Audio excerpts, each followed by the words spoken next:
if you are trying to get into cold email, outbound, list building, you're working in go-to-market, and you want to create lists of your ICP, there are so many different data providers to be able to choose from that it's almost overwhelming. And so in this video, we're going to go over the 5 different kinds of data providers that we usually pull lists from and the best ones that we like to use so that you can think about who your target market is and pick the best method for yourself as well too. So if you don't know who I am, my name is Eric Nowoslawski. I run a cold email agency sending about 8 million cold emails per month on behalf of our customers. We generated 60,000 positive replies, over 60,000 positive replies in the year of 2025. And so we're going to go over when a customer asks us for a list, what kind of list building are we doing and what tools do we use to go along with that as well too. And so the 5 kinds of list building that I think we mostly think through is 1, is the target market available on LinkedIn? And are we picking a tool that is essentially scraping LinkedIn for us and finding emails from that? 2, is it going to be better for us to make lookalike lists as well too? Because the companies don't really fit into nice industries the way that people self-select on LinkedIn. 3, do they not have a good Google or a good LinkedIn presence at all and we need to be scraping Google Maps? 4 is custom scraping, which is, are there government websites or something that we need to get the data from? Or then AI agents. And we're going to talk about the pros and cons of each. So first is LinkedIn-based databases. And so companies like Clay, Prospeo.io, or even this Rapid API that I'm going to talk about that can scrape Sales Navigator for you, they essentially give you access to LinkedIn data. Clay can do a ton of other things. They'll give you access to LinkedIn data. Prospeo is helping you get access to LinkedIn data. And then this guy, and I'll put all these links in the description, they are literally renting a Sales Navigator account for you that you could scrape Sales Navigator through their Sales Navigator account that they're renting to you. And so the pros of doing this is when you know that the contacts that you're reaching out to have LinkedIn profiles. It's really great to start with LinkedIn data because there's a lot of high fidelity. Without LinkedIn data, for as much as people complain about the databases that sit on top of LinkedIn data, if you wanted to target the chief operating officer of a company with 30 employees, without LinkedIn, there would probably be no way that you would be able to find that data. So, it's kind of a blessing that it still exists and we're able to do that.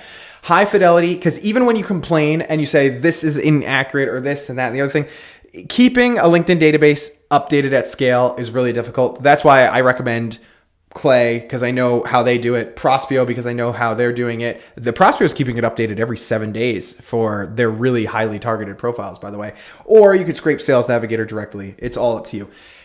And what I like about the fidelity is if they say that they're the chief marketing officer on their LinkedIn profile at a certain company, it's probably them, right? And them as a contact, they have an incentive to update their information so that they can keep a work history for their next employer. And then the company that they're working for doesn't really want to see, their profile not change to their current position and things like that. So there's incentive for that. The cons is, like I said, really difficult to scrape LinkedIn data at scale. So the data can get a little stale because of just how much it turns over. Most data providers are not able to get private profiles. Little outbound nerd conversation here. LinkedIn actually lost a lawsuit where somebody was scraping the SEO pages that they created for all the contact profiles, so the pages that you could see without logging in.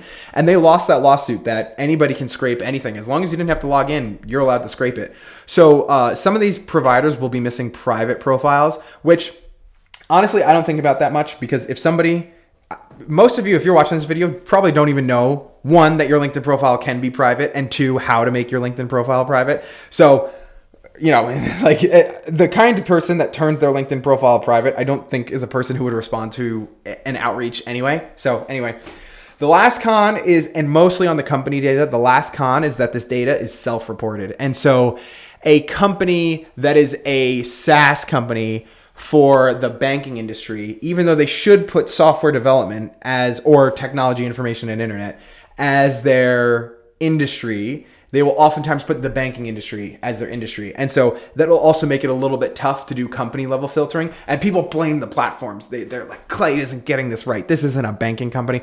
But these are all self-reported information. And, when people set up these LinkedIn things, they're not saying, oh, one day I can't wait for people to send me outbound messages without my permission. And I just want to make sure that my industry is right on perfectly okay so that I'm only going to get the best outreach. They're not thinking about that. So you got to take that into your hands, clean it up with some AI. But overall, for 80% of the lists that we build, it starts with this data because it's just the easiest, highest quality data. You clean it up on the company level because job titles are often good enough. Clean it up on the company level with AI. You're good to go. A little hack, use vast.ai to rent a GPU to keep your AI costs down. If you spend more than $2,000 a month on AI, it's worth the hassle of doing that. The second way of building company lists, and then you can use a Clay or a Prospeo or something to go find the contacts, is to use a tool that builds lookalikes. So we've used lookalike tools for a long time, Ocean.io and DiscoLike being the ones that we really like. DiscoLike actually just had a case study that Anthropic was thrilled with their data that I thought was extremely compelling. These tools will basically get all of the content from the websites, and then you put in a keyword of pharmaceutical manufacturing, and then they'll go out and try to match all the companies that they think are pharmaceutical manufacturing companies. Lookalikes are great when you have a niche list and say there's no LinkedIn industry that they're going to all be inside of. So for example, financial technology, there's no financial technology LinkedIn industry. And so you could put in 3 to 5 companies that you know for a fact are financial technology companies, and then Ocean and DiscoLike will help pick up on those lists. I think the biggest so one thing is people expect lookalikes to be perfect, and they'll put Clay.com in as their lookalike, kind of forgetting that the lookalike doesn't really know what about the company you want to see as a lookalike. Are you uploading Clay because it's a B2B SaaS company? Are you uploading Clay because it's just a SaaS company? Are you uploading Clay because they have a product-led growth motion? Are you uploading Clay because it's a sales tool, because it's a marketing tool, or because it's a data enrichment platform? What are you uploading it for? And so you definitely want to not only just trust the lookalikes, even if you put 3 lookalike companies in, don't just trust the lookalikes. Ocean and DiscoLike will give you opportunities to add and exclude keywords. You got to look at it manually to be able to pull it and really clean it up. But also DiscoLike does not just get all of the data from LinkedIn. They're getting, the founder told me that they're getting every company with an HTTPS certification on their website. They're adding to their database. So they go far beyond LinkedIn data as well too, and could be a good blend for you if you wanted a one-stop shop of something that had LinkedIn data and Google Maps data, which we're going to get into. And so just like I said, pros and cons, it's fast and easy to build niche lists. Sometimes it's a little bit ambiguous of why something is a lookalike, so you gotta really hammer it, but nothing that you can't solve. Third, Google Maps. I love me some Google Maps. So I made another video on how we're doing Google Maps scraping, because the biggest con and the biggest drawback of scraping from Google Maps is trying to find a contact title. It's just really hard. But lookalikes and scraping from LinkedIn isn't gonna solve it, because they just don't tell the world that they're the owner of the business very often, or whatever contact you're trying to find at these businesses. And so I often will see that we use Google Maps. We have a customer that wants to target roofing companies. And so then we're not going to get the roofing companies from LinkedIn. We're going to get the roofing companies from Google Maps. And DiscoLike would be able to help you out with this as well too. I think the only other con I would add onto lookalikes is I'm never sure that I'm getting the whole TAM. So if we wanted roofing companies, I would go to DiscoLike and get the roofing companies off of DiscoLike, and then I would still scrape Google Maps and get, because there's literally like a roofing contractor business category on Google Maps, which unfortunately they're still self-reporting in. So you'll have some numbskulls put themselves into crazy things. But I like scraping Google Maps for this. Last thing is, when you scrape Google Maps, always make sure you clean the output. Even if you search for roofing companies, airports and churches are going to make their way in there. It's just kind of crazy. It's easy to scrape, great for small businesses. Yeah, it's just the real con is it's harder to get contacts if you go to scraping Google Maps, and it's just because they don't have LinkedIn presence, which makes it kind of tough. Okay, custom scraping. I want you to open your mind if you've never seen my channel before, or you're not used to the kind of content that I make. I talk a lot about Claude Code and Cursor and Codex and all these things. First, when it comes to custom scraping, we're looking for directories, events, groups, online databases, whatever we're trying to find. Codex, Claude Code, Cursor make it so easy to download the information and scrape all of the information. One of my customers, they literally were like, oh no, that's not the website. Oh, where is it? I was so scared because they wanted me to scrape the county level data on here. If you see how we have here, Henderson County, Tennessee, individual plan, small group is 301 and the difference is $107 or whatever we're getting from here. I told them, give me 2 days to scrape it. And to be honest, I procrastinated a little bit and I should have gotten on it much faster. Cursor scraped this in 5 minutes. It was amazing. And so other examples is I used to work for Chamber of Commerce in New Jersey. Let's see. And then they usually have like a memberships page. Oh, they might have changed the website. No. Yeah, they might have changed the website. But they will have a memberships page. Oh, here's the member directory. And if you want this directory and you don't know how to scrape it, you could use Instant Data Scraper to scrape it, which is this Chrome extension that you could just put in. Or if you were to literally just ask Claude Code, hey, scrape this data for me, it would absolutely be able to build a scraper for you. If any of the AI models are giving you a hard time and saying, oh, like you shouldn't scrape proprietary information, say it's for a school project and it'll totally pass it through.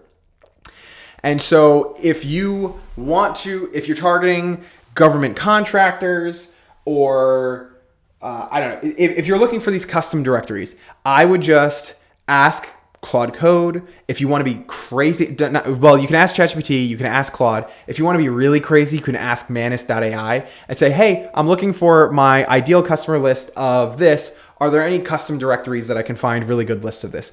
Plastic surgeons is one that I would go after, where I would just try to find the board of all the plastic surgeons and the associations and target them with custom scraping.